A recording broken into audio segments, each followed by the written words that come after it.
Good old Ainsley. Something wrong with her mind, mate. 82, she's going alright.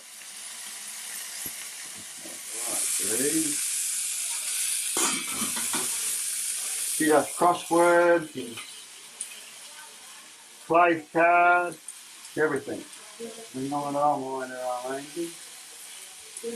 Get these families fed. I like to be out too late. I tell you. Yeah.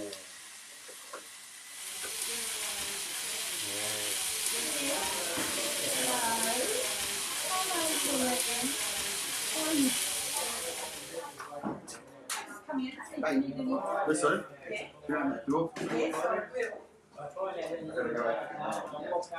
The edge of the serve.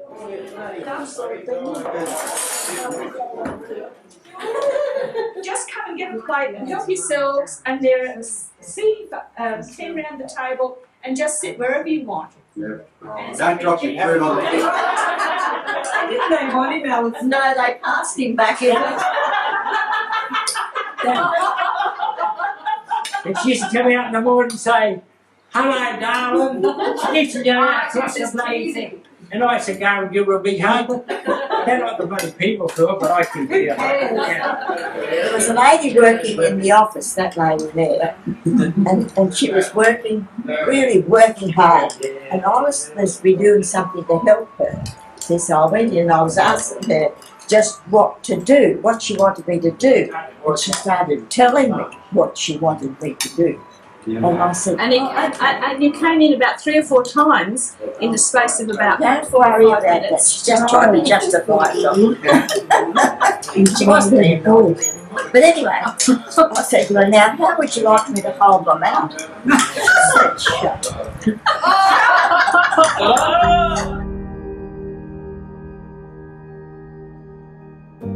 I'm the eldest. I was born in Spring Hill on the 13th of March 1928 at Ladybone Hospital. Daddy? What's your name? Oh, Ken. Okay, quick. I'm Ken. I'm the eldest. I was born in Ladybone Hospital, Spring Hill on the 13th of March 1928.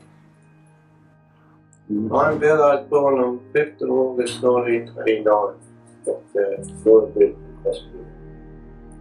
My name's Garth. I'm the third eldest. I was born at Breakfast Creek in our boat shed.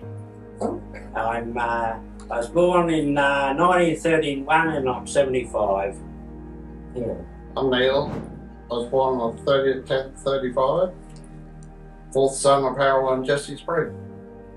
I'm Bob, the 6th eldest. I was born in Brisbane Hospital, born on 3rd of January 1940. Yes, Paul's not here. He's the 5th son, and he was born in Breakfast Creek and Sandgate Road, and he's missing here today. And also the twins, that was 7th and 8th born.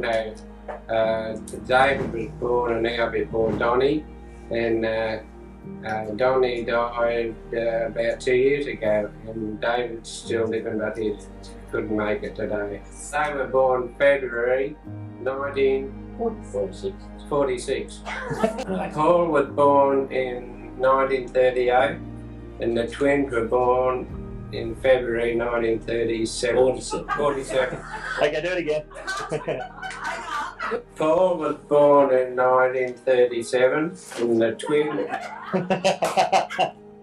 Paul was born 1938, and the twins were born February 1947. I remember Donnie mostly when they was living at Brighton, about 4 or 5 doors from Bill's and Abe's place. He was real arrogant. He used to get one of my kids to tickle his feet, and he used to give him 2 bob. He used to knock around with the Gibbs boys. He used to sing. He used to have some fun there. He used to go to school with them, and everyone around Brighton and Sandgate knew Donnie. everyone he come in contact with. I used to sail around that area and I used to see him. Andrew, Donnie's son, I had dinner with last Saturday and he's going good and he thinks a lot of Donnie and Sandra. Now I do too, and so does Sophia. When he passed away, it was a very sad time. Yeah, well, what I can remember about Donnie is when he used to get into trouble, he used to come and have a yarn to Alison and me. What I liked about him more than anything, he's full of life. If I wanted to go fishing and Mum says, oh, I don't know about that, he says, oh, we'll go fishing. He's very positive about what he thought, and I missed him. When he died, I missed him something terrible, because he used to work with the Harbour Marines over at Peel Island on the jetty there, and he used to come and stay with us. Alison used to go cooking because there's 3 young ladies down at the flat down the bottom, and she tried to put him on the straight and narrow. But all jokes aside, he was a good lad and he was honest, and I'm proud to have him as a brother. He was a very good-hearted person, Donnie. I know that when his marriage broke up, unfortunately, he was living at Newmarket. Felt sorry for him, of course, very lonely. So I had him over for meals, quite a bit over Margaret, because I didn't see much of Donnie in his younger life because he went away in the army. But the years I knew Donnie, when he was around me and he lived down Beenleigh, he was always very good-hearted to people and he was always there to help people out. We certainly miss his jokes, like David. Him and David always told jokes. We miss that and his happy face. Certainly a vacuum in the family. But that's life. Nobody can ever take your nice memories away, especially Donnie. The 2 twins together in the crib, all I can remember that they smelled like. I was only 7. I said to them, boy, they stink. They're new baby. But there they are, the 2 little babies in the crib, lovely little things. And yet those 2 boys, even though they were twins, they were so opposite, weren't they? Yeah. Donnie and David are so opposite in nature. Like I love David too, but Donnie is so different. Very jovial. We certainly have got some good memories of good old Donnie. When Donnie and David was young, we shifted from Durong Street to Abbotsford Road at Main. And then one morning after they was fed, Dad put both of them on my arms about 6 o'clock in the morning, and it was lovely having the 2 little twins. And then they fell out of bed on their heads. I went to sleep. Couldn't have been angry. So that's probably why they all went bald or happy-go-lucky type of fellow. I didn't have a lot to do with Don, but I do remember he was a champion footballer. When he played under 19, he got best and fairest Queensland. He played in the premiership team for Sandgate. I can remember when they were twins, they used to have this rocking horse. They used to rock it right up level like that, and then they just dropped down. Down at King's Cross, we was in this hotel, and we couldn't get a lift. And here's the twins in it, they go up, when they get up, they come down again. Catch this silly looking lift. Go to the Godridge. Yeah, Godridge said, go to the hotel. Yeah, what a funny old turn. I had a sailing boat. I won the championship and it was called Don David. That's right. That's when I met Sophia. Don David, yeah, I remember that. There's a photo of that down Sandgate. Is he? If you ever want to hear an Irish joke or any jokes, David's the boy. He's got such a memory for jokes. Funny man, that David. The guy next door was mowing his lawn and the blade come off and went on his toe. He wasn't even bleeding, you know, nothing wrong with him. He said, quick, call an ambulance. I said, all right, you're an ambulance. You always told these jokes. I don't know how he remembers them all. We're sorry he's not here today. He must have had sickness or something in the family, but we'll catch up with him another time. All used to drink the Coke and the bottles underneath, and we listened. He used to listen to Biggles and the Green Door. Remember the Green Door? Yeah. Creaking Green Door and Biggles, and we only had radios, but no TV back then. I have to tell you something about young Donnie, Bessie. He was going across the river with his mate one day in a little sailing boat, and this bloody big levy ship's coming down the river, and it's only about 6 feet away from him. And Donnie says, "It's all right, mate," he says to his friend. He says, These ships have got a good way to sail.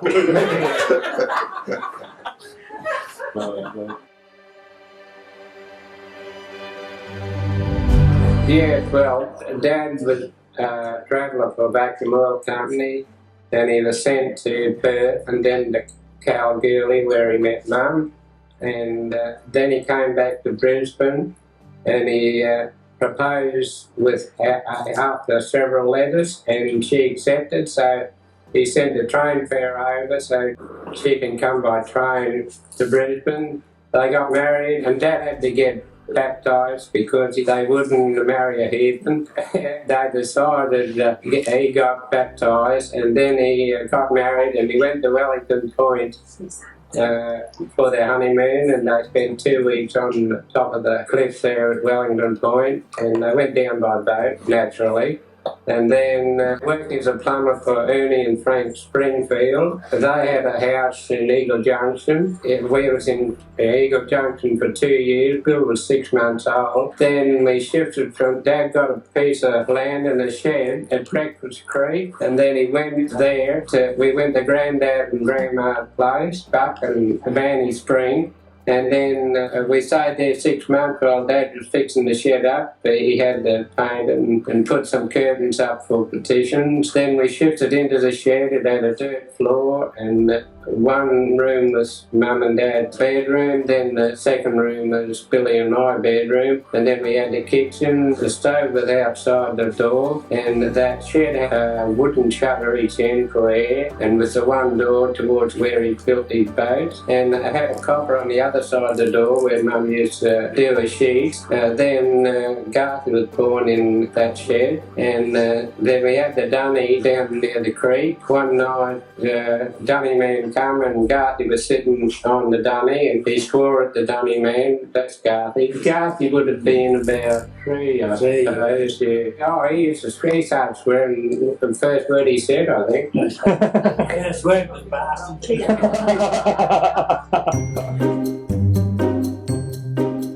Grandpa used to be sitting in his chair. My head would just come above his knee. He'd say, "Come and sit in my lap." So he'd sit me in his lap. And he used to make his own wine. He used to smoke a pipe, and I used to smoke a pipe and drink wine with him. I'd smoke a pipe, I can remember it, playing the stuff. And drink wine. He made his own wine. It was good, I enjoyed that. He was a strong communist. Russia was the only country in the world as far as it's concerned. He used to sit there and tell me, and I smoked on a pipe. I was I was young. I only come up, he'd sit in a chair and my head was just, my knee, chin would rest on his knee. That's it. And I can remember this playing and stuff. But I used to like Mark Spring, but he was bucking here. We used to have spring reunions at Grandad's place, like 2 or 3 times a year.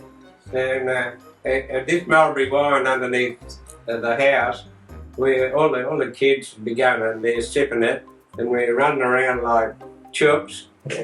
And they wondered why we were so happy. We'd all running around. Oh, Grandad, why they call him Buck Springs, they might have about 6 to 8 men on board. And what he's called Buck, if he had right away, he'd go straight through that way. Which, no questions asked. Straight through. Straight from boom. Yeah. So they call him Buck in here. I seen him.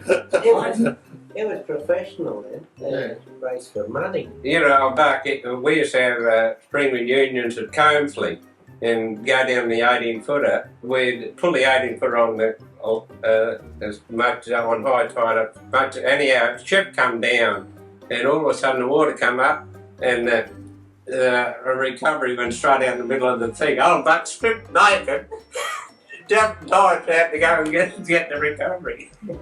He actually designed barriers starting spring-loaded, you know. And they offered him really big money for it, but he was obstinate, he wanted more. Yeah. And then they had to get something else. Yeah, someone else took it. Yeah, someone else took it. Grandad used to take watchtowers over to the race course, place them with the people in the grandstand, and I'd only 2 and 6pence on the horse. I was only 12, and When I wanted to win, I'd show Granddad for me, pick me out a win, and so I'd start to get a bank up again. And Granddad was a communist and a Jehovah's Witness all at once. And anytime we wanted to get rid of anyone at the door, Granddad would go and witness to him on the front door.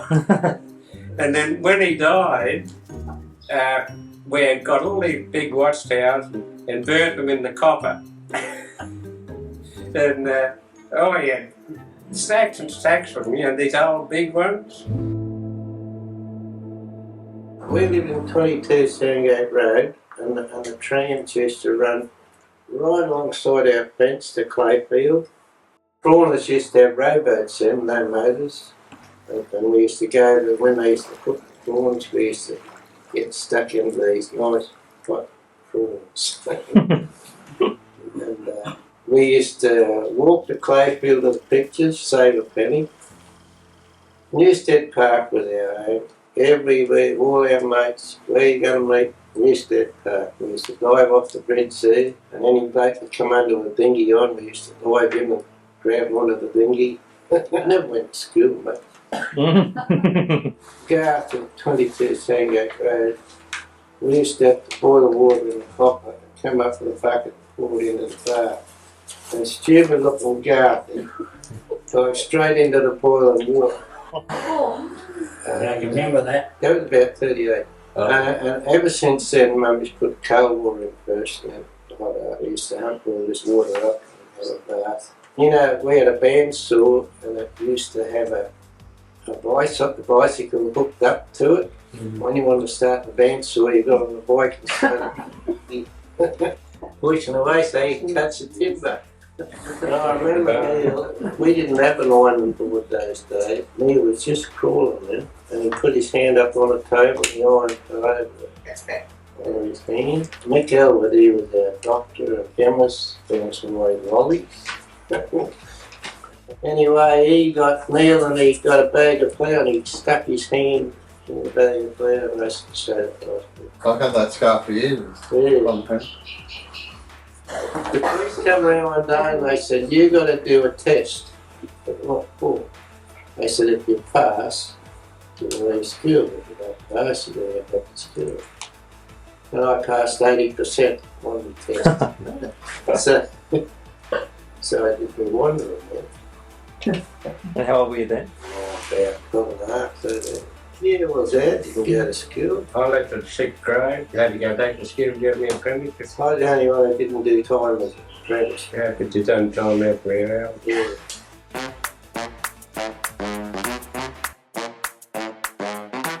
All I can remember about the pre-war is I used to hate school, and I used to sneak across, swim the river, swim the creek to get to school. When I used to get over there, I'd just swim back and go fishing in Newstead Park.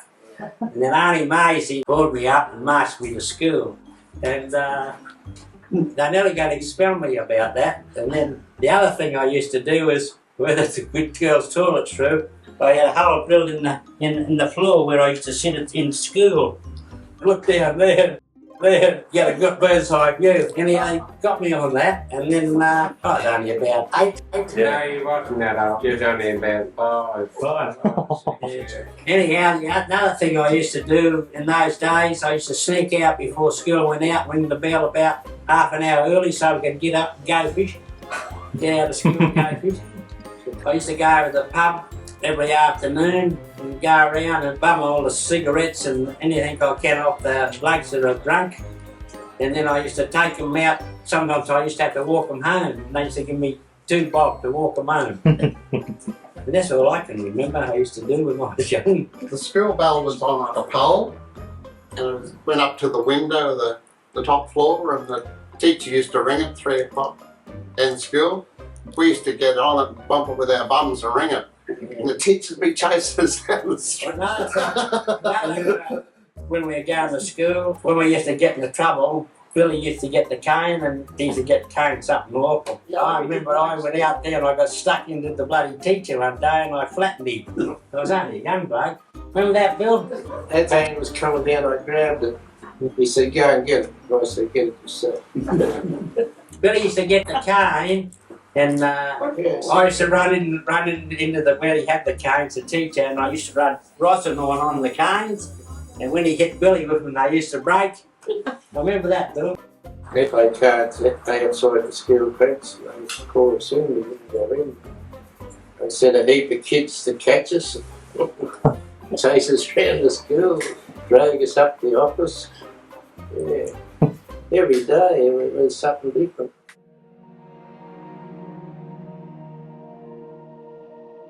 Well, there were 4 years between Garth and me. Dad had rheumatic fever and nearly died. No, I can't. That's up behind us. Look. And Mum had a miscarriage. Yeah. It was a girl. Yeah. Okay. You read it.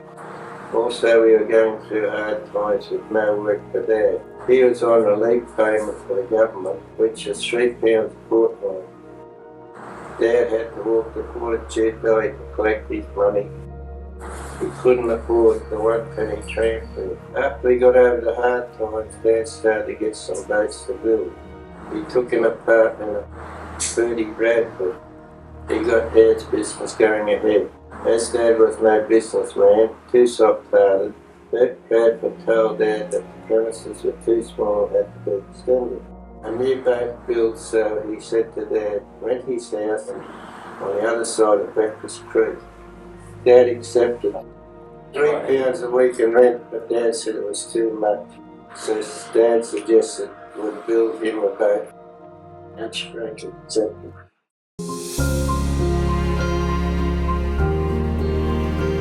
Thought us used to be some people, the Careys, and they were devout Catholics. And every Saturday night they used to have these parties. They used to get a keg from the Creek pub. They used to have sing-songs and smoke them and drink them. And anyway, he had a boat, old Ned had a boat called the Narita. And they went down the bay one night and they never seen it again. This boat was all dry rot in the bottom of it, and they asked Dad to come over and give them a price, put a new bottom in it. It was too much for them. They decided to cement it all, a lot of cement in the bottom. Dad said, I wouldn't go out past Breakfast Creek Bridge in this. And they said, oh, we're going on a fishing trip. Well, Ron was the 13th bloke, and 12 blokes went. He said, I'm not going on that trip. I said, why? He said, I shot the sacred kingfisher with bad luck. They went out into the bay, no records, nothing. They just all Didn't find anybody, did they? They just disappeared. So, if you can call missing the boat bad luck, well, I reckon it's good luck, eh?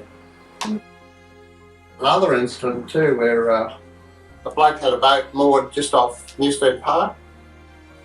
He had to get out to the boat, so he got his young kid hanging around his neck while he sort of dog paddled out the boat, and the shark would took the kid straight off the boat. Yeah, we used to go to Albion Park Racecourse and get under the grandstand of a Sunday after the race meeting and find the money there, and then Sam Britton or the caretaker used to run after us with a shotgun with a saltpeter gun and try and shoot our bums.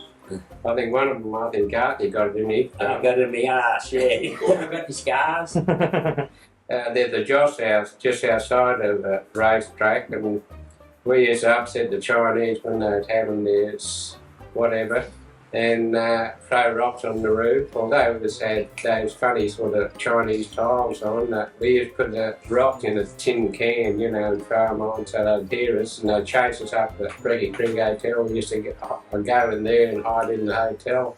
It was, I think that dealt in opium at that time.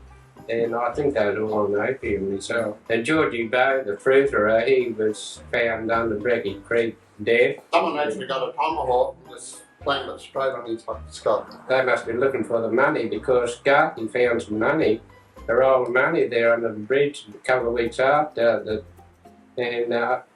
Mum gave it to the Salvation Army. No, I gave it to Boys Town. Boys Town, yeah. £9,000 it was. Straight in opium. Wages running £1.3 and 6, I think. £1.3 and He had good fruit, nice cheap fruit. He's a lovely bloke. He's a nice bloke, but he just don't know. We used to go up there and get all the speck fruit, didn't we? Yes. Yes. Before the war, yeah. There's another man named Marshall, and he was found dead under a bush a couple of weeks after that. Really good place. There was sharks used to take people, and there were murders, and then we used to go to the haunted house. That was before the war, wasn't it? Yeah, I found a biscuit tin with, those tins with the big hole in the top, with a baby in it, was cut up. It was thrown off a ship. Oh. And another thing we used to do in those days, the wharfies used to put all the stuff they used to pinch off the wharf under the wharf. We had a 14-foot dinghy? 12 foot. 12 foot. And I used to run up there to pinch it off this platform and resell it. What else we used to do? We used to get a knife, and a lot of the stuff would fall off the crane and go into this net, and we'd get a knife and cut it and get a box of Ovaltine and stuff like that. Well, I can remember the most exciting thing I ever done was out of Newstead Wharf. This chest of money fell off, and we made a diver's outfit. It was bloody well all right. We made out of a 4-gallon tin, and we did a kerosene tin, a screamer. and they didn't put a bloody facing mask in it. I could see it. I couldn't see a bloody thing. They come from off the boats. They must have got the cold with the police, and they dumped it over the side. And I happened to be there when they did it, so we decided we'd make this bloody diver's outfit. It was 30 feet of water. I got to the bloody bottom all right, but I couldn't see a bloody thing. The bloody coppers took us off it. I nearly got into jail. I went up to the cop shop where they had the money, and I tried to get it back. Tried to pinch it, and they wouldn't get it. About the time he died off Brecky Creek Bridge, he got his head caught in the crab pot and cut it and died down at the same. Ever since they called him Fishhead, he got it today. Yeah, I held a record for 7 minutes underwater without breathing. I made this big billy cart for cart and horse school here for Mr. McGuire's guard, and then we all decided we'd make billy carts and race them down Newstead Park Hill, straight on the Breakfast Creek Road. They were the good old days, eh? We'd tumble over and we'd get up, and then we used to get these things off the palm trees, you know those things. Slide down the hill. We used to have breakfast. Yeah, I can remember the Italians across Breakfast Creek we used to call it your Little Italy because there was all Italians there. And this is just before the war started. They used to say, come over, and we used to have fights with mud, and they say, oh, we'll beat the Australians. So to get even with them, they used to be prawners.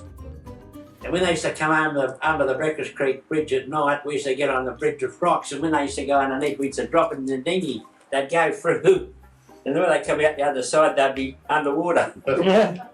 From Breakfast Creek right up to the city, it was all populated, right up to the valley, to the cities, all houses. Really went up that Albion and Hamilton, and even in Ascot. It was all populated. I had that paper run, Reggie Joseph, when I was 12, and I used to go and do the papers because Reg had to go to war. That was just in the starting of the war, you know, and so I used to do the paper run there for him with the horse and cart. And as soon as I finished of a morning, I'd get up at 2 o'clock, do the paper run with the horse and cart, and then about 6 o'clock I used to finish, and the horse knew it'd finish, he'd start running home to get fed, so he knew all about when to be fed. And then I'd go to work for the Australian Army and the American Army making shoes. I left school when I was in the 6th grade, and then when Dad wanted me, I went a scholarship. That's the apprentice spoke about. Don't get upset. It doesn't No, I don't think of that. Clayfield used to be the end of the line, and from there on used to be bush. And where Toombul Shopping Town is now, there used to be a big hill with a dairy on the top, with Schultz's Canal running through. Can I tell you what happened to all that hill? Down at Eagle Farm Area now, because when the war broke out, they shifted the whole hill down to Eagle Farm. But before that was a big hill with dairy farm. That's where they used to play to. Well, they had a big engineering shop, Barnes Engineering. They shifted from one location to another. So all the boys got together and we used to go underneath where they got that pinch all the copper and sell it back to Barnes Engineering. They got on us after that and Dad had to pay, what, £300, didn't he? I think £300 because of all the copper we used stuffing.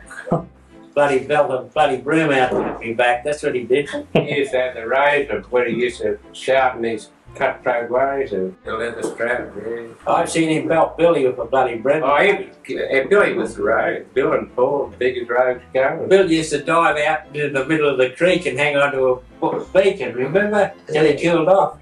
And then Billy used to pinch all the money. No, he didn't. He didn't fix the money. He pinched my money. No. Oh, Paul, Yeah. but he spent my half sovereign. That was when we was in Euron Street. Yeah, but you can't blame Willie for any of that because you used to come home with all that bloody money and you used to put it in the drawer and you used to say, here, Garthy, go and buy yourself something here. And you used to give it away. You can't blame Bill for that, either. But bloody Paulie was the sneaky one. Oh, yeah. I knew it was. He was. Dad called Bill, pound a minute Bill. He never had any money. Can you remember the time, this is pre-war, we went and bet on that horse at bloody Bundamba? Horse called Tea-Tail? You can Not remember really, that? I don't remember that. They went to the races, see, and Kenny was always good at the bookies and he knew all the horse trainers. And there's this horse run called Tea-Tail. And we were selling copper and bottles and we saved up £100. And it was 700 to 1, the horse. And they come in, it won by about 5 lengths, didn't it? Anyhow, I says, I'm going home. And I can remember this started out, Billy and Kenny were missing. And Dad said, where are they? I said, they're probably still locked the money they won at Bundamba. And they were walking along the road through town home. They lost everybody. And then I had to shell up my these blokes, share each. After school, used to finish at 3 o'clock. Eric Nichols, he's a mad horseman. And we used to climb up on the roof of the Breakfast Street School. And it's right over the winning post. We'd see all the horses parading. We used to bet. Have bets on the races and Eric was the bookie. And boy, it was great fun, I tell you. But as we grew older, used to be a bloke, he lived on a boat. He had a bad hip. He used to dress up as a woman. So what happened? He thought we'd catch this bloke. City grey. Yeah. And there's a hedge there, we got behind it, we got a bit of cotton, put on a purse. And he goes along and he looks like this. And he sees the purse. And then he goes down and pick it up and we pull it. He doesn't fall out of the pull it. He had a walking stick. So the Italians had their own church in Sandgate Road. They got this idol out from Italy, Lady of Battlement. They had a big procession from Hamilton Wharf right up through the Albion where they had this idol. Very devout Catholics and very devout, what do you call it, those criminal element. Mafia. Mafia, yeah. They used to call them brown shirts in the old days. And they used to run the Italian community at the street. The girls, the local girls, they could walk around the streets at night time because they never used to have to worry about anybody molesting them because nothing that went on because they were just frightened of what the young gang belting them up. They used to run around and, no trouble at all. That's why I got a broken nose. It's been a lot of fights. It's survival of fittest. And I was talking about that fruit man, Jimmy Joyce. He used to smoke his pipe and he used to go real slow with his horse and cart with all fruit on it. And times were tough nowadays because we're on rations. And Mum never had enough rations to buy things, so we could get food wherever we can, The fruitman would come along and he'd be tranced along the road and I'd run behind and open my shirt up and put oranges and apples in. And I'd go home and give it to Mum. And what we used to do too, they used to have carbine lamps there. We used to put a bit of carbine in a big bottle and put water in it, then shake it, and before it exploded, throw it in the water, then stun all the fish, and we got all the fish out of the water.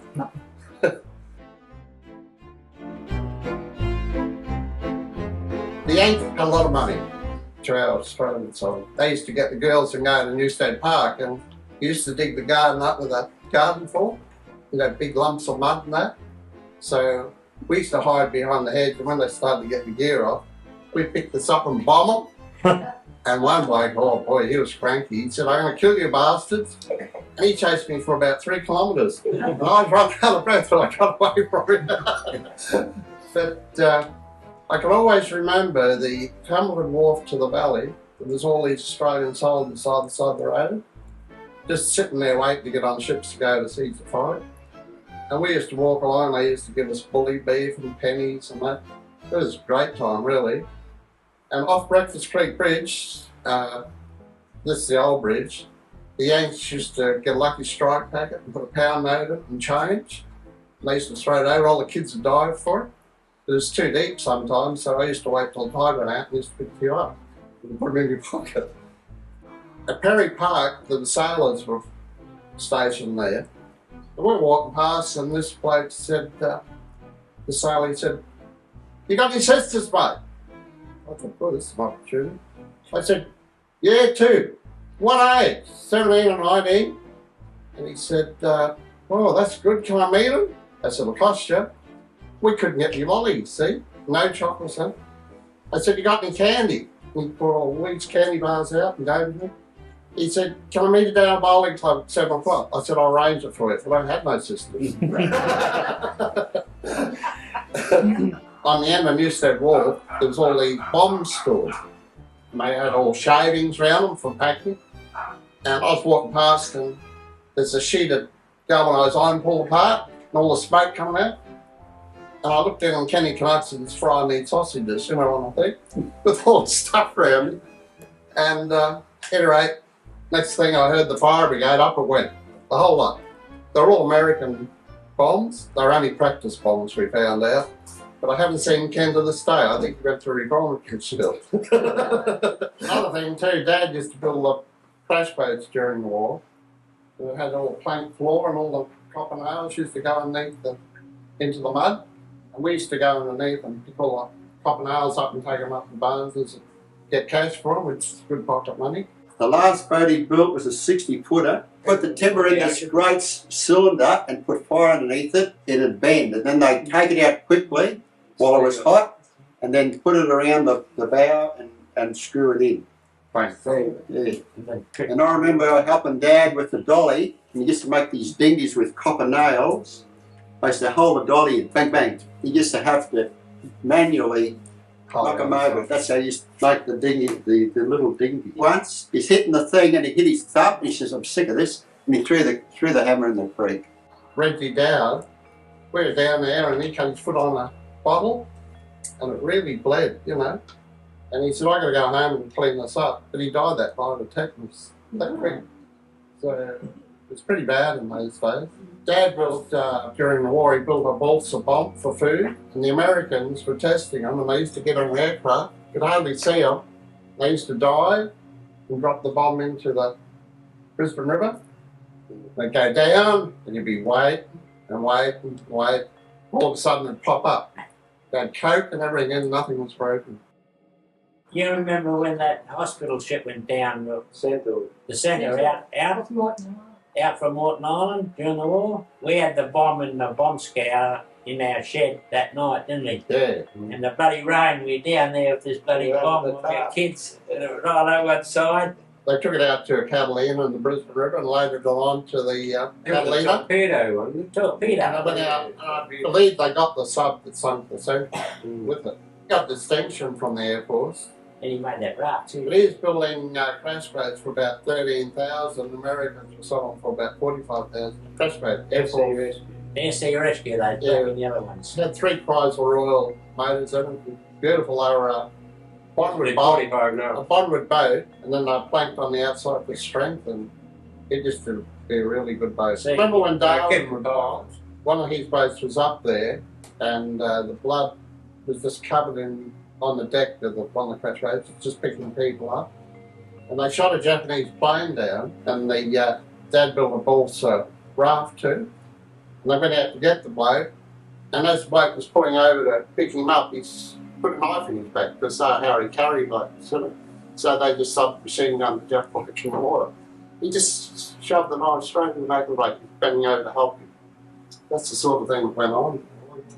Yeah, it's pretty grim, wasn't it? But they reckon the blood was just pouring off those boats. On this crash boat on their radar had just come out then, and they had a string that had a hand grenade to it to blow up if they got captured, you know, to blow up their radar system. And then this bloody PIC inspector come down, he says, "What's this for?" And he pulled the bloody string and off she went. Remember that?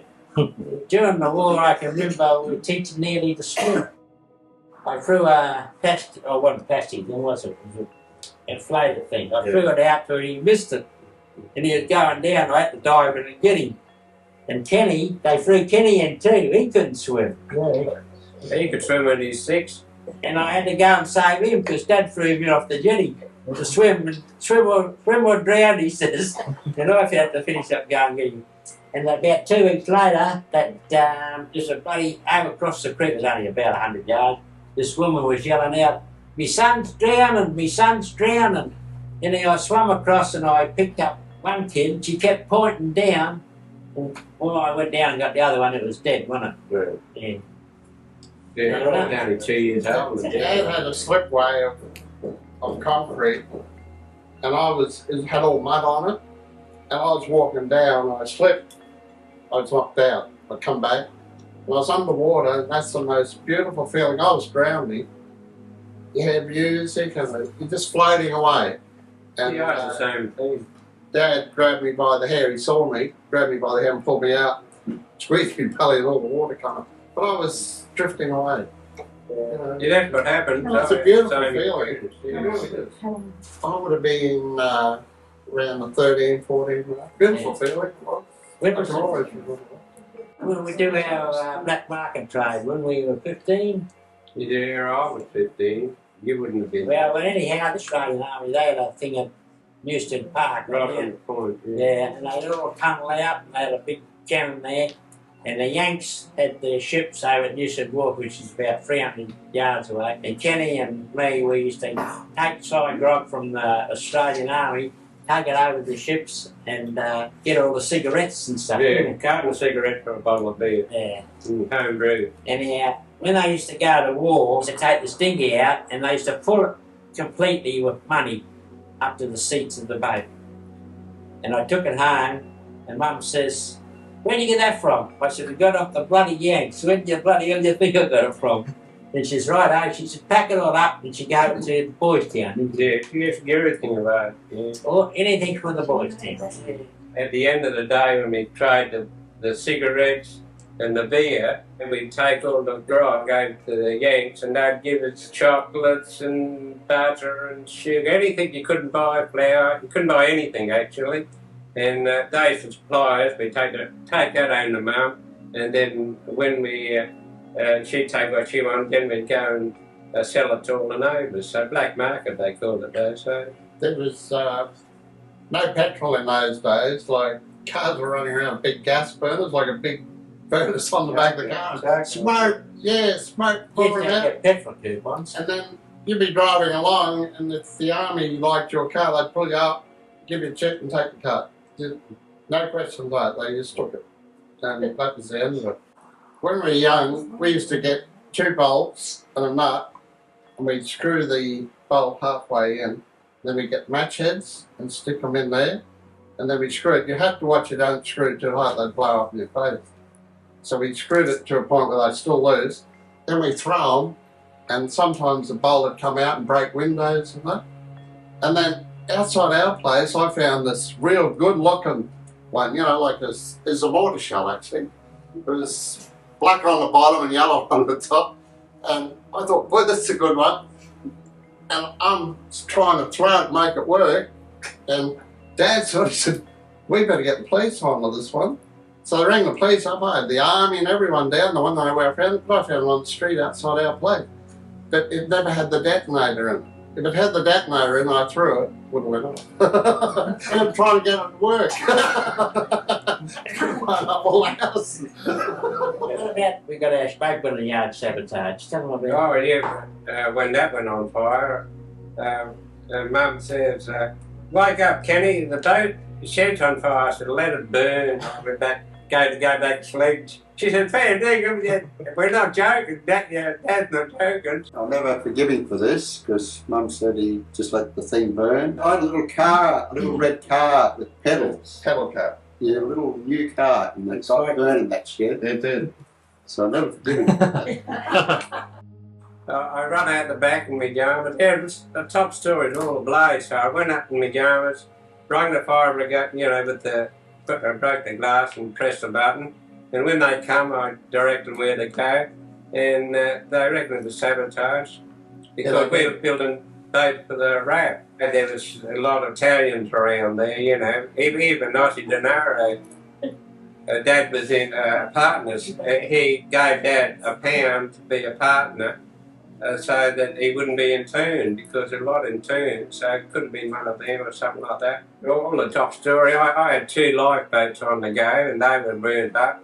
And one of the RAF boats, I went up with this boat to go to Cairns with the 6th crew.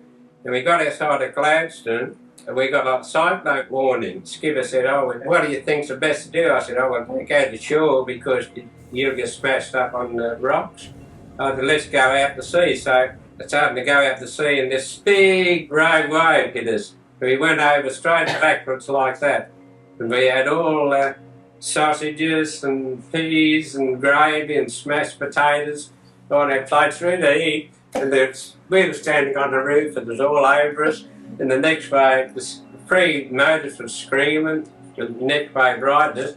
And from here to the other wall, it took an hour to get behind an island, to get out of the rough sea.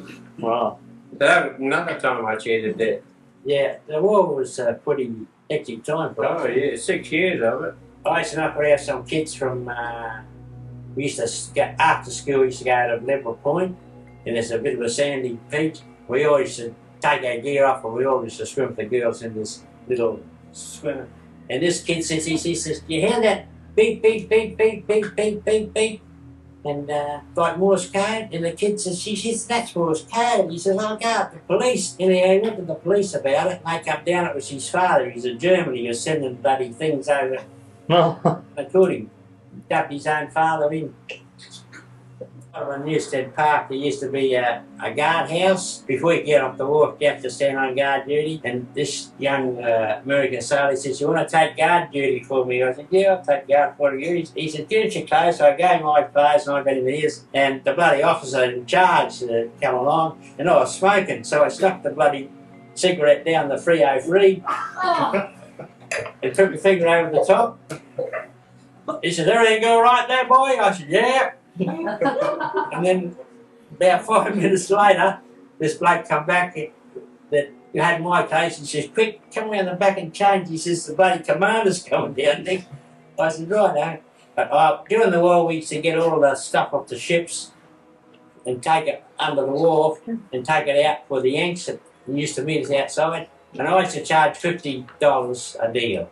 Every time I used to take stuff out, it was $50. Anyhow, I'll tell you something that really happened to me that I got in during the war, or just before after the war, I got in with a nun. I got put in pally with her. Anyhow, I think I fell in love with her. And I had to get into this bloody nunnery, so I dressed up as a nun.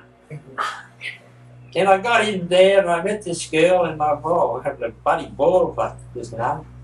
And the bloody superior come out. She said, there won't be any holy-poly things. She says, I can remember that to this day. And yeah, we got good friends after that. But the nuns those days, they're not like the nuns today. They're friendly and they do anything for you. And if you come home drunk, they used to take you home. And do I come home and I want a cup of tea? I used to go in the nunnery and have a cup of tea. And they used to give me jelly and cream and ice cream. The Royal Australian Air Force closed the road from Durham Street to the creek so Dad could accommodate the Australian Army to build workboats and barges. Dad and Ozzy and around 40 men went flat out designing boats and building them. Sometimes 7 days a week. At that time also he had to give up competing in sailboat racings. Dad took up sailing before he got married, all the spring for sailing creams. Dad sailed a 16-foot skiff and then again when we had the army there was a lot of jokers used to come in and they used to sleep in the shed and things like that. And the army come in all sorts of time to take bombs down to the Catalinas to put on because of the subs and things like that. And it was a very trying time for the Spring family through the war at that time. Your dad built a bomb shelter, but if it rained it flooded, so we couldn't use it anyway. Yeah, that's what We he had taught. food barracks to it, but That's the what he water taught. fill up. We had to pump it out all the time. That's what he taught me. Smoking cock sets and brown paper. They used to have a burn gate from Emily Point over to Morton, And it had a net down for the sub. and I had another one from Lytton across to the sewage plant. So I had another one there. And you couldn't get out the river unless you got they load the boom, and you couldn't get out through the South Passage without them letting you out. They wouldn't let them out that night on the sea trails for this Air Force base, so Dad thought he'd go ashore and have a walk around, walking on the beach, and next minute he has him like a bullet gun. And he ducks down, next minute an officer ran up and said to him, he said, "You shouldn't be up here." He said, "This is a restricted area." And he got back all right on the boat.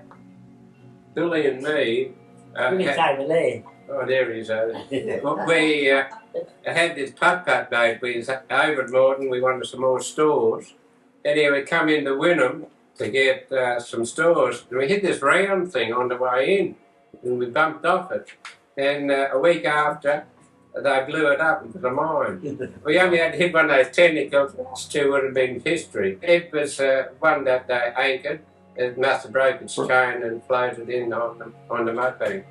I remember when we shifted in at a house when the war started, when we was in Sandgate Road, Breakfast Creek, and Lil and Wal, his 4 kids, were living across the road, and Grandma and Grandad around the corner. But Lil was a great cook. We always went over for her scones, and she always had a cup of tea on the stove, and pikelets and stuff. Grandma and Grandad with their ginger nuts and mulberry wine, and also mangoes. They had three mango trees. But I used to go to school with all mulberries all over my mouth. And then I left school when I was in the 6th grade to go making shoes for the Australian Army and American Army up for Johnson & Johnson, Bishop Street, Kelvin Grove. I earned, 17.6 a week, and I gave Mum 15 shillings. Yeah, well, we used to go take a girl out on 55 a week. I could go to pictures twice a week and live on the 2 and 6 for the whole week. But you always had plenty of money. Yeah, I know. You should have been a bloody millionaire now. I used to give it away. Through the war, you couldn't buy chocolates, chewing gum or anything. But I used to take chewing gum and chocolates to the school to give it to my mates. But any girl wanted, they'd get a packet of chewing gum for a kiss. So I was the most popular boy in the school. In the war, South Team, dark people weren't allowed to come across Victoria Bridge. That was their borderline. The only way they could come across is driving a truck. And they used to come across Breakfast Creek and semi-trailers to go straight over the side. About 2 or 3 of them went over there, straight over, boom. I think they were half stunned or something. But they're the only dark people allowed on the north side. Palmarosa was through the war. And in the valley they had a big You can punch tell up. about Palmarosa. These Australians were in trucks Yeah, but going up to Rocky I and was that. got that letter. And they said, "We'll look after your wives." Boy, it was on. There's bloodshed. It was really on. And the same thing happened on the train. 2 trains were passing, the Yanks were coming down from the north, and the Australian soldiers were going up the train going to Rocky.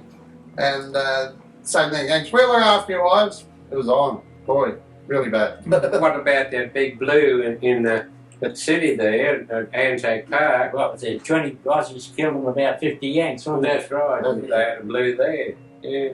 Divvy come back from Egypt after the war over there, and the Yanks had all their wives, and then you can just imagine a bloody big blue, and they had a bloody machine guns. You couldn't walk out in Queen Street or anywhere like that because they had this big fight in there. And I remember 20 Australians got killed and about 50 Yanks, wasn't it? Yeah. After the war, I went up to New Guinea to work because there was no tax. The thing that struck me as funny out there was so you get in the truck and they used to drive it, and they used to run out of petrol, and they used to go and get another one. And the Yanks come along and they says, "Oh, we'd have to get rid of these trucks." So what they did, they laid them up on these 4 aircraft carriers. Well, I remember one of the names was Salatrias. And what they did, they load them up on the flight deck of the aircraft carriers. Oh, tanks, guns, trucks, and anything, and all these. And what they did, they put these big Caterpillar bulldozers on one end, and what they did, they went out to sea and they just pushed it all into the sea. Brand new tractors, they just, all them leads to was, and they just dumped them. Trucks, everything. The reason they had to do that was with the financial market, it would have bucketed the system up. We would have been in a big depression. Talking about cyclones, I was up at Townsville one year, and they had a terrific cyclone up there. Actually, we were stationed at Garwood, that's just out of Townsville. We were in this bloody house playing poker. My mate looked out, he said, there goes another one down the bloody street. The houses were going down in the flood, you know. And then when we woke up, it was bloody us. We were floating down, the other houses were standing still. A prehistoric place where they used to, in the old days, they used to have rich people, big mansion. Hammerage or his wife hung themselves in the bell tower, and ever since it's been called the haunted house. The Yanks had it during the war, and to get up to the top, there's only this narrow staircase. At that time, lead was a good price, and we knew that up in the ceiling, under the main roof, they used to put all lead. 14 of us were marching up these stairs to get to the top of this, to get this lead out. About 10 o'clock at night, and this bloke, Peter Rodimer, he was at the head of us, and this bloke stepped out and put a torch under him. Anyhow, he got over the 14 of us, 2 flights of stairs and ran through a plate glass door, and we seen him about 2 hours later down at Breakfast Creek. He's scared. Yeah, scared, yeah. And I was the last one, and I had to walk up to see what he was running from. There was a joker with a candle, he had a white sheet over him. We were sitting up the top of the hill, and a Yank and his girlfriend walked past. He said, "How you going, boys?" It must have been him with the white sheet. Anyhow, to make a short story short, we got a ton and a half of lead out of there.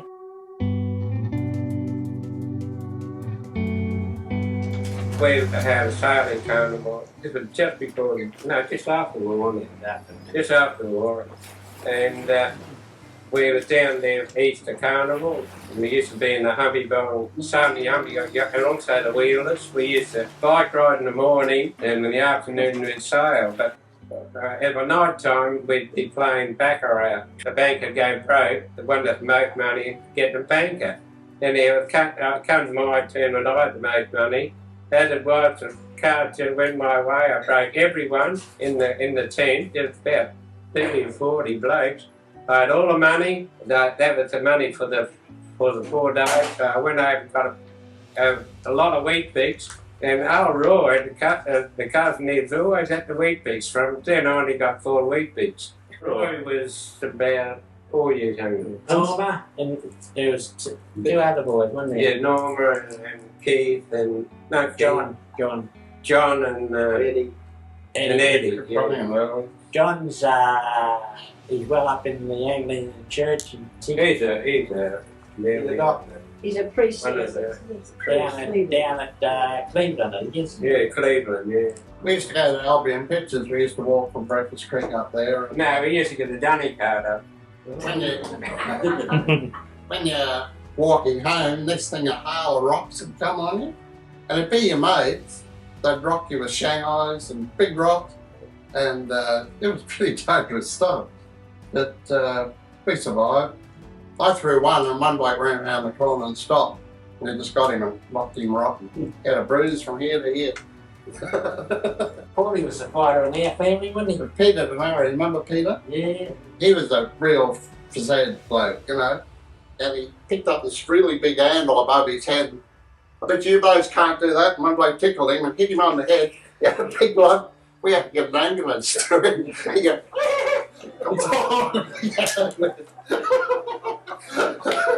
you might have to help me here, Ken. I remember when I had pneumonia. I crossed Story Bridge and all I could see was all the structure there, and I blacked out, and I believe I was in a coma for a week.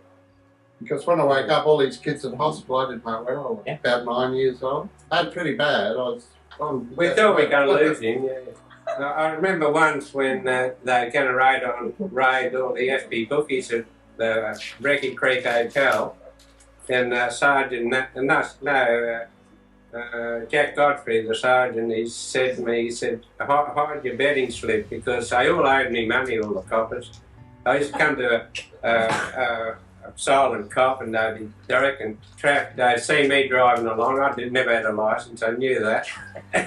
And they stopped so they could let me through because they owed me money. And then, anyhow, they raided the Breckie Creek Hotel, and Corby Grown, the barber, got pinched there, about £100, and then Robertson, the bloke that done the bedding in the private bay, he got pinched, but I had the garden, and they were looking for me bedding slips. I couldn't find it because I had it down the handlebars of my push bike.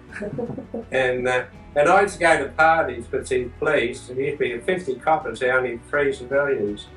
So I was in with them, and once I got caught for SB bedding, I was in the phone box. These 2 demons, I didn't know them, and they never knew me, so they pinched me, and I went to court. I had Jackie Gilbert, barrister, and Jimmy Drake, solicitor.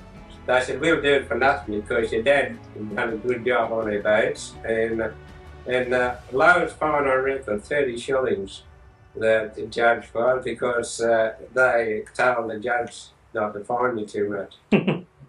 When we were young, Dad, he used the small boats at the shed. This bloke lending this boat, we went for a 6 weeks holiday down Sea Lion. Sea Lion.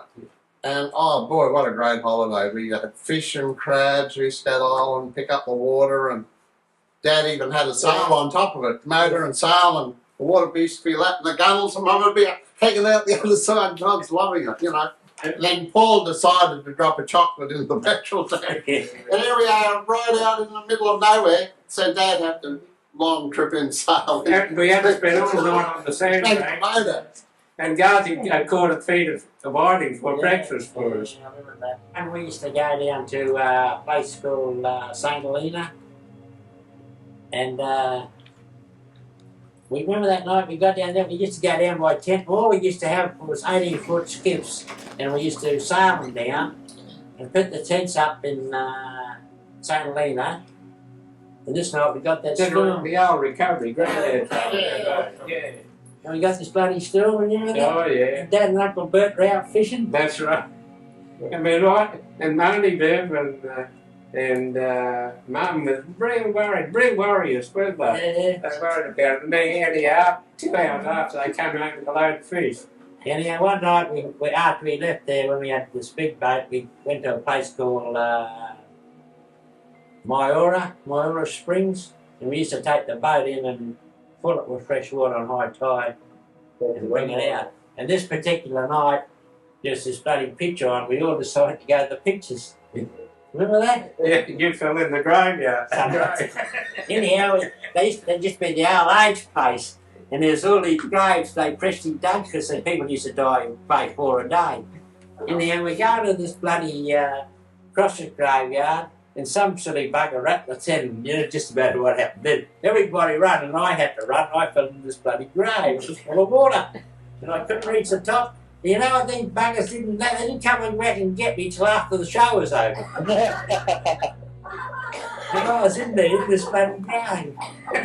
In the war, there was a chap who owned Hayman Island, and when the Japs were coming down, he decided to move south. So what he did, he got his blackhand, like his Iowa. Yeah, help him bury all the furniture and that, and they come south, and he mothballed Dad's boat ship.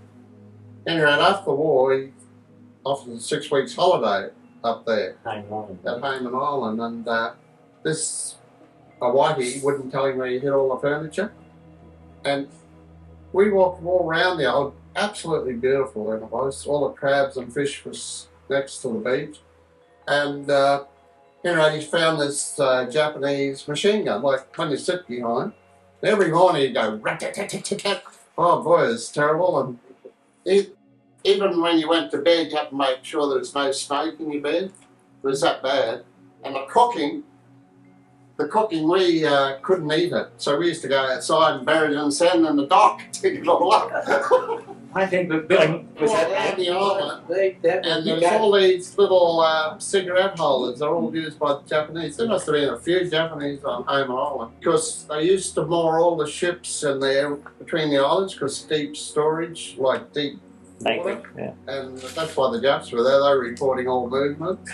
And they were on Haven Island, believe me. Yeah, Bill was up there, wasn't he? He was up there digging wells up at Cannon Valley. I can remember Bill trying to start the bloody lighting plant. Remember that, Bill? Yeah, bloody Southern Cross engine, eh? Yeah, the wine like hell, and then all of a sudden you let the valve lift the goes. You go chug, chug, chug, chug. I give it away and finished. Yeah. Everything was done by hand, eh? And I went up to help him with these wells. He'd already had one dug and it was salt water. So Billy said, let's go closer to the salt water, we might get fresh water. So we did. We dug it down 15 feet and all of a sudden it hit a gush and the two of us were having a smoke down there. And the two of us jumped running up the ladder and the till's still down there. It was in fresh water too. He used to divine. He used to have a stick and he could find it where the water was. When the tide went out, there was a reef. And rainbow sharks used to get trapped in there in the ponds. And we had sand shoes on, we walked across, and Paulie picked up this shell.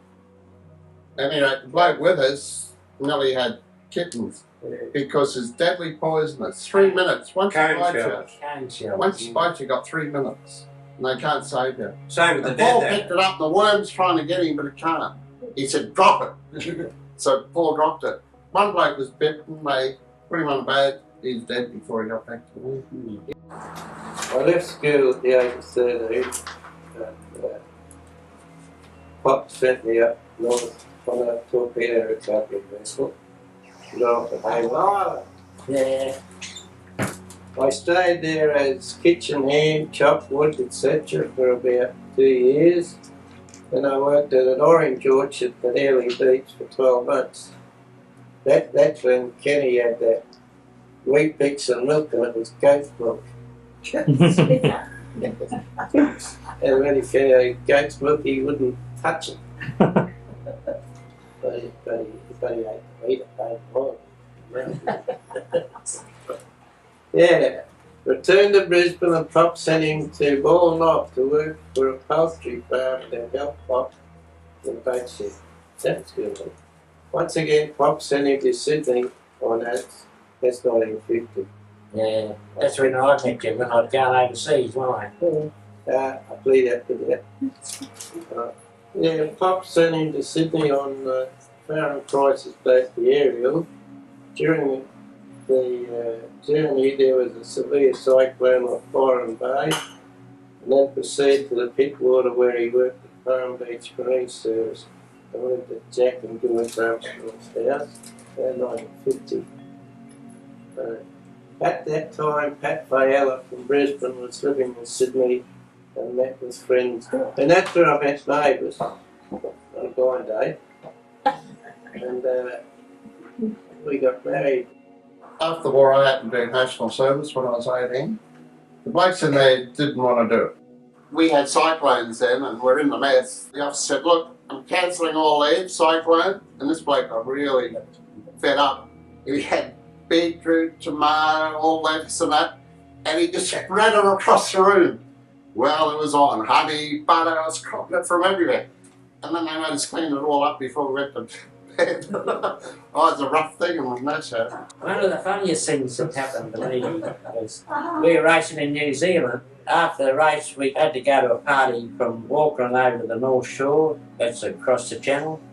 We went over to the party and we all got on the grog over there and we come back. The ferry had gone and the fog had come up. There's a bloke on the jetty and he says, you won't get back now, mate. He says, because the ferry's gone. He says, but you can have it in my dinghy. He says, there's 2 sets of oars in it. He says, right. And there was Norman Wright and all of our crew, the 6 of us. We hopped in this bloody dinghy and we rode. We rode all bloody night, woke up in the bloody morning. We done did the bow line, but there's still a bloody stern line tied on your back. You rode the same bloody way. Went fishing one night out from Cleveland. I was with Dickie Whitehall. We had a bloody plenty of grog, so we decided we'd row out and we'd start fishing. Row for a while and have a beer and pull the anchor in and row a bit long. Woke up in the morning, what we'd done, we rode on the top of Sandy Island on high water, which covers them with high water. And all you can see in the morning is two bloody big holes in the side of we paddling through the sand. You're putting the bloody anchor in all I have to say. Beer bottles all around it. We went to Breakfast Creek School, we played hockey and cricket, but in hockey we're undefeated all the time that I was 11 there. years. 11 years, we're undefeated. I played hockey till I was 47 and I took up golf and I'm still playing. And now you're retired and you got a man and an old woman. Yeah.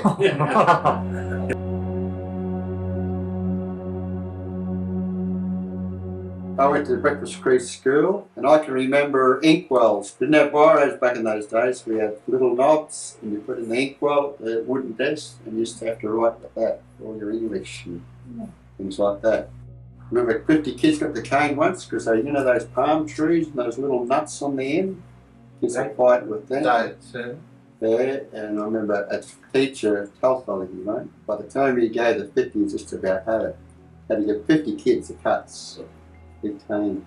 And then when the twins were born, I can remember coming over Breakfast Creek Bridge, had wooden walkways, you used to get splinters in your feet all the time. Right. And I used to come over the scooter and I saw the twins born in the little crib. And I remember bread in baskets back in those days. You didn't buy bread in plastic. A fellow went around a cart like Kenny said, and they had bread in baskets. So you bought the bread, just spare, and used to bring in the horse and cart. Dad's boat shed, I remember Dad's boat shed. We used to make little, out of timber, we used to make little guns with an elastic band, and we used to put split peas in it and shoot each other with that. Yeah. For a bit of fun, we made cars. The kids back in those days made all their toys. Used to at Park, we used to have these wooden sleighs, you boys remember this, and we used to ride down the bank with these wooden sleighs. And underneath, if you go to Park, there's a little thing underneath, a little dungeon, and the boys used to smoke under there, and I never tried it. And Paulie he tried a cigar and nearly killed him. And then we used to go, like they talk about the Albion Pictures. I remember walking to the Albion Pictures.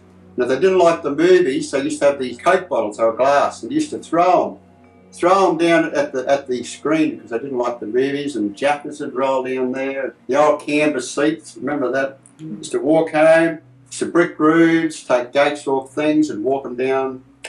Poor people take their prawn carts right down the road so they could never find it. Never destroyed anything, just have a lot of clean fun. I remember sailing, I went out sailing once, I talked about sailing with Dad, took me out, and we capsized at the mouth of the river, and the only thing Dad was worried about where I was, because the sails are such a big area, and if you're underneath, you know, you could get drowned. Like a vacuum.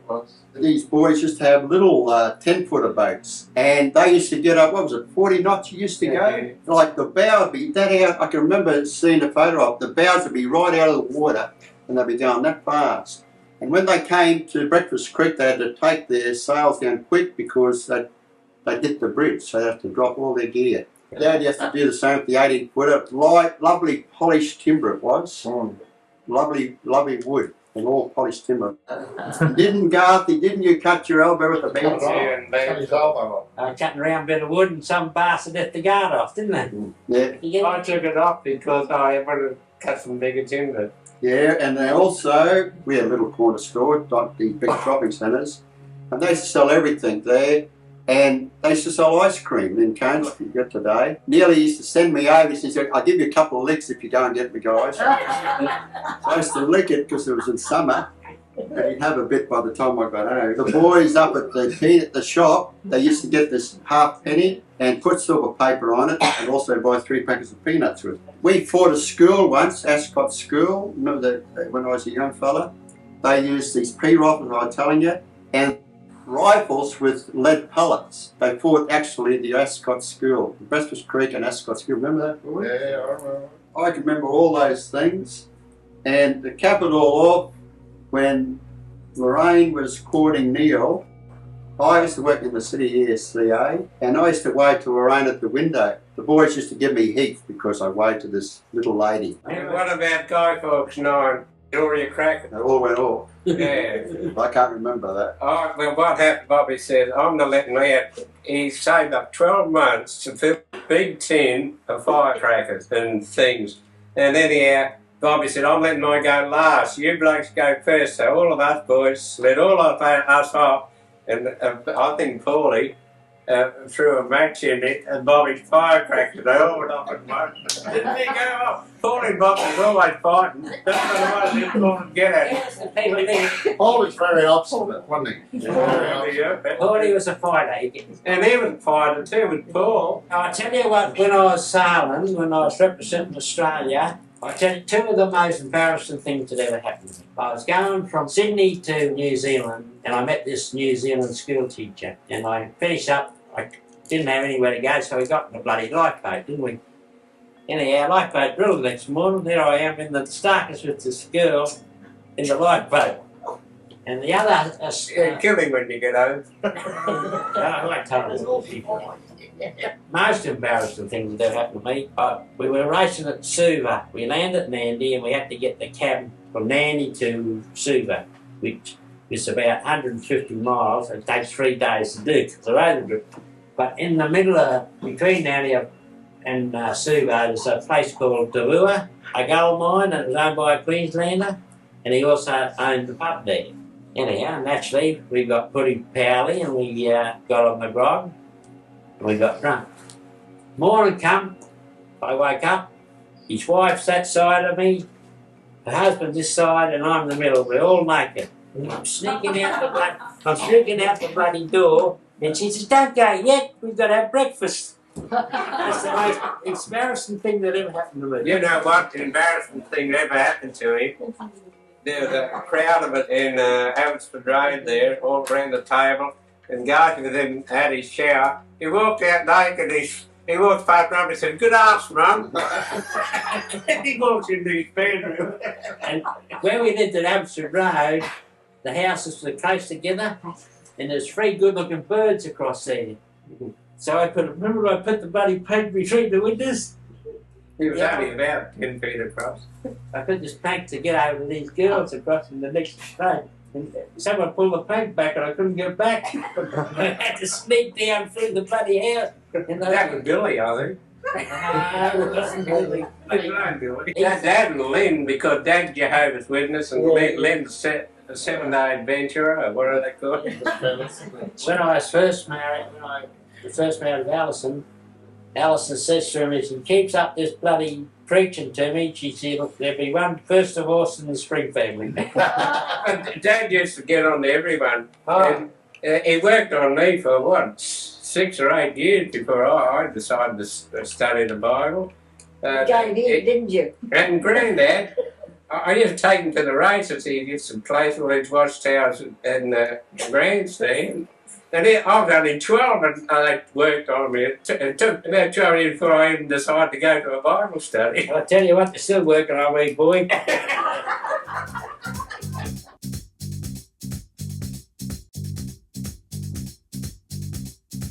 I was racing in the Queensland Championship at Scarlett.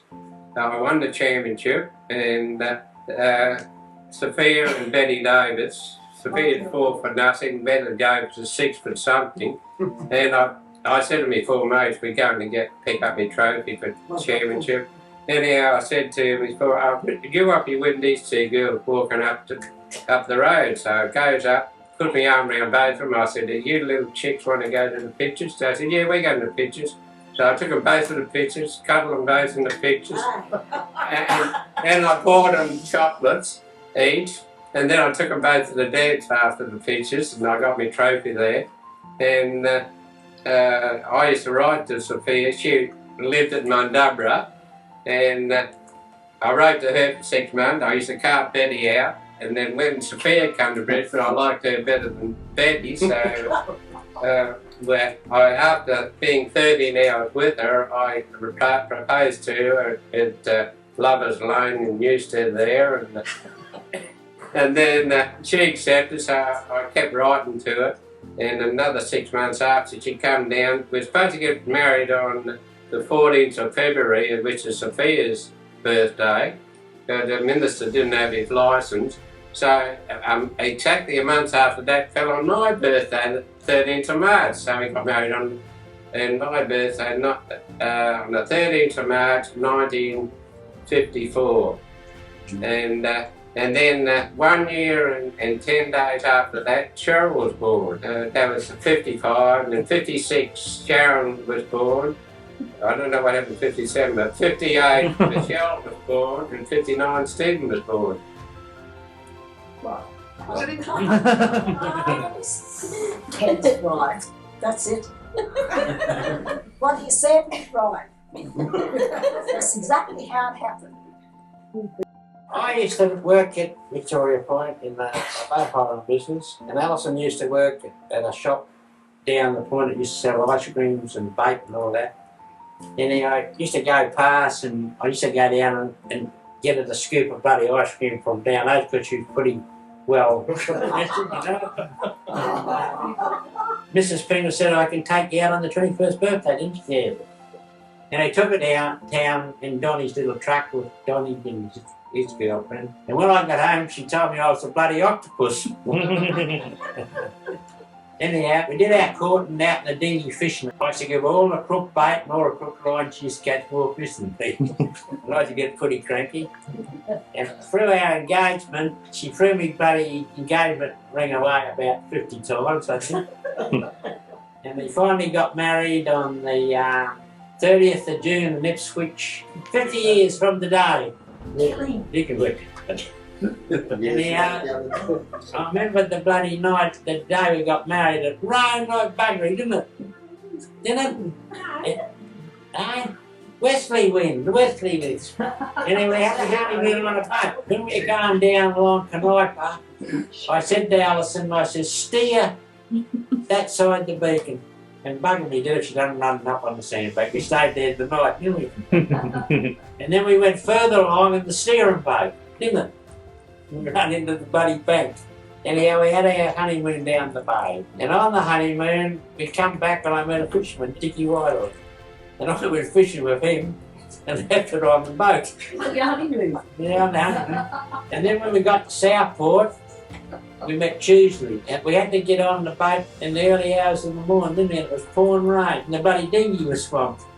And she was bloody whingered at me, she still whingered at me. But, you know these bloody cream tins you used to get? She threw me down one of them to bail out the bloody dinghy, and I'm in my bloody good suit. We finally got on the boat that night, and one of the Tuesday boys came along at 2 o'clock in the morning to go over to the bar and get yappies. So that's where I went. I was bloody disgusted with them. I'm Alison. I'm married to Garth. We got married on the 30th of June 1956. Like he said, we did go down the bay on our honeymoon. And we've got 4 kids, 3 boys and a girl that are doing very well. We got Mark, Bradley, Charlie and Lance. And Charlie, the first school signwriter in Queensland. And we've got 8 gorgeous grandchildren. All the kids is not a runner amongst them. I think Dad used to say. Yeah, about not a runner amongst them. And Garth has been a very good husband. Yes, I still out fishing. A couple of days ago I did that. She's got deep pockets. Yes, he doesn't get any pocket money. No, really helps him. He joined the club. Other than that, yes. Yeah, I was in Sydney and I just ran around and I met a mate of mine. So they made up a party to go to the theatre. Of course, Mavis was there, I was there, Pat. Anyway, there was 8 of us. Anyway, I forgot all about it. I had to go away to Bobby for a couple of weeks. Then I come back and I said, I might ring that girl I took you out that day. We'll have another date. She said, yeah, right. Took him 2 weeks to ring me. She didn't smoke those days, so I used to buy cigarettes. And she was taken away with a friend the other hospital. Died of cancer, of course. Yeah. Right. Anyway, after a while we got together, we got engaged. 12 months later we married, 1954. We had a honeymoon at Coolangatta and finished on the front page of the Courier Mail doing the hokey pokey, wasn't it? My name is Mavis and I married Bill.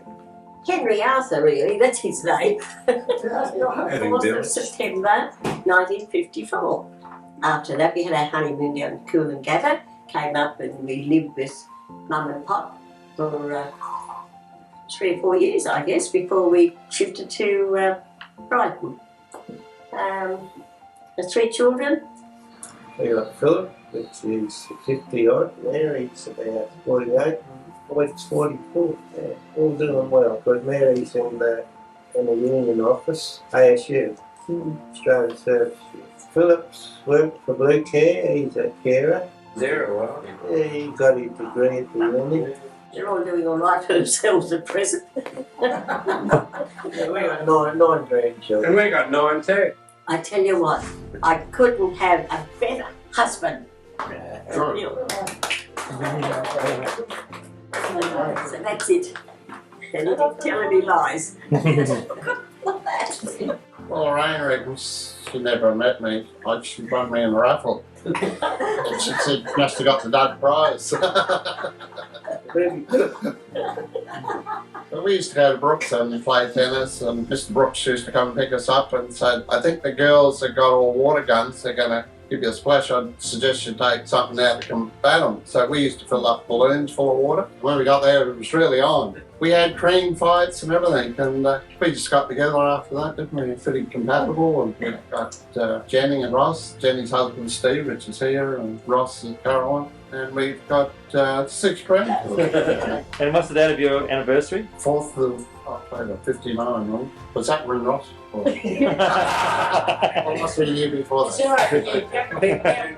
Hi, I'm Lorraine. I'm married to Neil. We've been married nearly 48 years. Yes, I did win him in a raffle, and I've been doing that ever since. But we've managed, and we're doing quite well.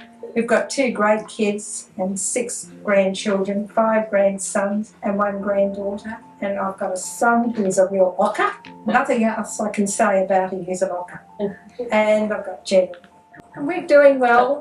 Neil loves his sport. He's played sport all his life and he's still playing sport. He goes to golf about 3 times a week. And I'm the typical golf giver. We've had many nice trips to do with golf. So we're going okay. Thanks.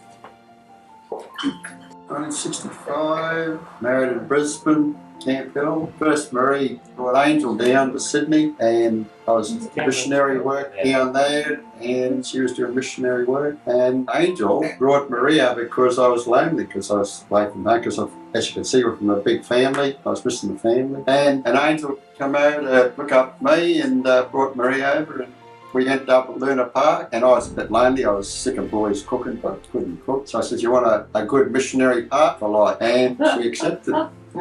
She was going to New Zealand. So I thumbed her right to New Zealand. We had a honeymoon over there. Marie had a bit of a bug on the way home and turned out to be Lisa. Anyway, we're going to pioneer with missionary work forever together, but we had 4 kids instead. Have I forgotten anything? Hi, and I'm Marie and I'm married to Bob. And my story is a little different to the story Bob gave. Actually, I met Bob when I was 14 and a half, and my family moved from Grafton to live at Bowen Hills. And the Spring family lived at Abbotsford Road at the time. And Bob was 18 and Paul was about 20, and they came to check out the new girl, which was me. And Bob was kind of nice. He was shy, and you know what 14-year-old girls are like? I played some tricks on him and he used to get so embarrassed. And that kind of endeared me to him. I thought he was kind of nice. But at that time, I wasn't romantically interested in him. And he went off and got engaged to somebody else. He didn't mention that. And we still somehow remained friends all through this time. And when I went to Sydney, Bob was already down in Sydney. And what he said was true. When Mum came to Sydney, we went and picked him up because I always liked him. He was a nice friend, and I just wanted to invite him to come to Luna Park with us as a family. So we went to Luna Park and we had a lovely time, and I don't know quite how it happened, but we went out on a few dates, and then this night we were sitting across the table in our little tiny flat that my friend Gita and I shared, and by 2 in the morning we were engaged. And I remember him saying to me, "How much money have you got?" And I said, "Not much. How much have you got?" And he said, "Not much." But we still got engaged, and that was in April. We were married in November of 1965. And as Bob said, we went to New Zealand for our honeymoon, and that had been a prior arrangement with another friend of mine who'd invited me to go. And in the interim, we'd become engaged, so I said, "Well, I'm bringing somebody with me." So we toured New Zealand with them, and it's not a good way to spend a honeymoon, touring with somebody, believe me. We had our first argument on that trip. And as Bob said, I kind of got sick. We were over there for 4 or 5 weeks, and by the time I came home on the boat, I was really sick, and I wrote to a friend of mine and said, "I picked up some wog in New Zealand. It's really awful." But 9 months later, Lisa was born, so that was the bug that I picked up. We've just been married almost 41 years. We've got 4 children, Lisa and Stuart, Grant and Alan. We've had our ups and downs through those 40 years. But like my mother always says, he's a man in a million. And when I was younger, I used to say to Mum, "A million of what?" Now, I will say that he's a good man. I'm happy to be married to him. We still have our ups and downs. We're very different people, like chalk and cheese, but I wouldn't change him for anybody. And he's pretty good. Of all of us, we had a wonderful mother-in-law. Their mum was a lady 1 in a million, an absolute brilliant lady. And their father was great too. And I think we're very lucky to have known and become part of this family. When I look around our family, as sisters-in-law, we all come from different backgrounds, but we've all become very good friends. And I think that's something that's very special. And my mother has always said, the Spring family is a special family. And I think that's true, because although we don't see each other all that often, there's a genuine fondness, not only for each one of us as sisters-in-law, but for the boys, and from my point of view, all of my brothers-in-law I'm very fond of, but also the children and the next generation down. So I think we are blessed. I think we've got a good family. We've stuck together. Things have not always been easy because there's been a lot of sickness at different times through the family, but as a family we've remained united. And for me, I really appreciate my sisters-in-law, because it doesn't always happen that you all get together, get on well together, and that's something that I really appreciate. Speak up, please. I've got a little soft voice. No, speak up. My name is Angel. Excuse me, start again, because that's going to look silly. You got to look.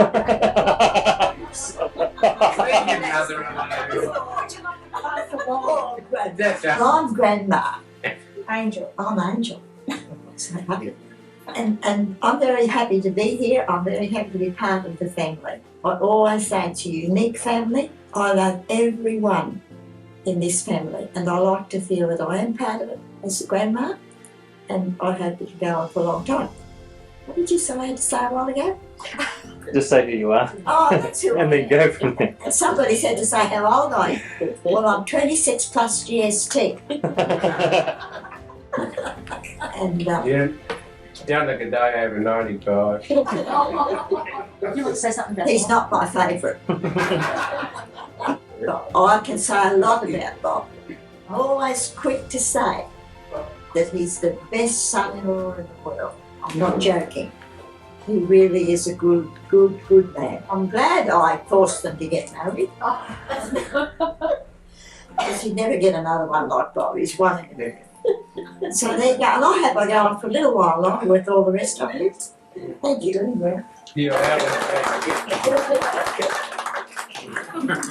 knows how he's making sure he's in the front row. In all the shots. Notice that he's the only man at the table. Oh, that's why I wanted to take a photo. And he always has to have the last say. And it's very cheeky. Get a wrap. I think you're a very brave man, actually. the 8 wives, even though that we don't see each other all that often, we're really quite good friends. Yeah, we are. We're good friends, and so And we even like We like each other. Yeah, and I like Sandra too. We sympathise, but I love it. I love Sandra. Yes. I love Sandra. You didn't see it. I got that on film, Lorraine. I think because in actually every time I'm confused about Dad, I'd say it's much better than either of my husbands ever were. I don't complain, I just simmer. If I ever said any tiny little thing, Mum would really get down on my That's what I mean, I was never going to say this to my mother. No, of course not. What about you, Jenny? Any complaints? No. That's good. Actually, Steve, she's never complained about you. Oh, that's good. But I would always say, leave my boy alone. Yeah, good. I know, Lorraine. Good girl. Aren't we taking the wrong people? We're supposed to be taking the boys. All the boys, we've always stuck together, haven't we? And we one got into trouble, the others were there behind them all the time.